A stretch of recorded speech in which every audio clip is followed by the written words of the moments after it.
It's finally happened. We've had the last update for Warzone Legacy, or at least the last ever major content update that you're ever going to see. Now, there will of course be some bug fixes and little tweaks here and there in the future, but in terms of content, Warzone 1 just had its last ever update.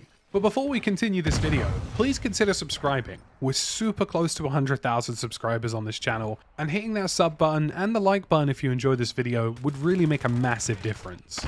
The game that brought us Verdansk, Caldera, Rebirth Island, and Fortune's Keep is finally finished, and we're only a month or two away now from everybody moving to Warzone 2 and Modern Warfare 2. But there's a bit of a catch. Now, I've always thought that this was going to happen personally, but if leakers online are to be believed, then Warzone 1 won't just be the end of Warzone in terms of its support for updates and content changes, it might actually be the end of small-sized maps on Warzone for now. The rumor going around right now is that Fortune's Keep and Rebirth Island are going to be put away, and it's simply going to be called Warzone Caldera. So by the time Warzone 2 swings around, there is going to be very little left in terms of Warzone 1 and what you can play. It will just be Caldera, it will likely just be the standard playlists, and all of the weapon balancing and things like that likely won't change again anytime soon. So is this rumor that these leakers are pushing out, which by the way, some of these leakers have been fairly credible in the past, is it true? I think so, and I thought that this was going to happen before the leakers even started tweeting about it, because it just makes sense. Think about it this way, you've got Warzone 2 on the horizon, and you need that game to be the #1. You want everybody on there, anybody who is playing modern shooters, you want them all over on Warzone 2. Now, if Warzone 1 still exists with Rebirth Island and Fortune's Keep, there is still a reason for people to play those games, because Warzone 2 is likely not going to get a small-sized map until at least March 2023. And of course, the people at Call of Duty and Activision will naturally want their brand new map and all of their brand new weapons and everything that they've just created to get the primary amount of attention for at least a couple of months before they introduce any new content. So what do? You take away Caldera and Rebirth Island. Now, there is a very strange segment on the internet, and some of you might not know this, but there is a strange segment on the internet who literally, and I mean weeps and sobs, whenever Rebirth Island is taken out of rotation for Warzone 1. And I feel like they've been doing this recently to get them used to the idea that there's a very good chance that Warzone 1 won't have Rebirth Island in a short period of time.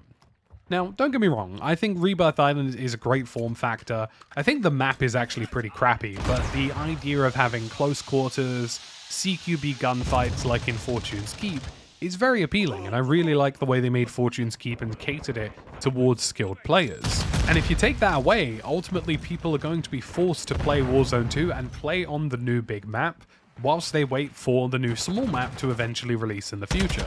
So Warzone 1, or Warzone Legacy, or Warzone Caldera as that allegedly is going to be called, is effectively going to take its biggest weakness, which is Caldera, which is a widely disliked map in the Warzone community, and turn it into their biggest strength by pushing you guys to go and play their new map and their new content and everything else that they've created instead.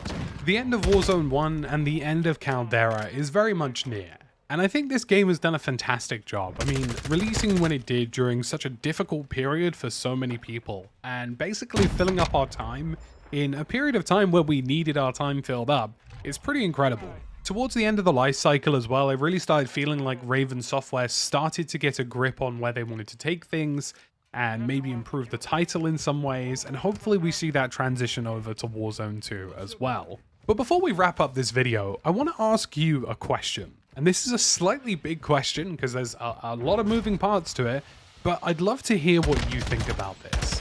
Now, Warzone 1 ultimately had a lot of failures and a lot of successes, but what were the things that stood out to you?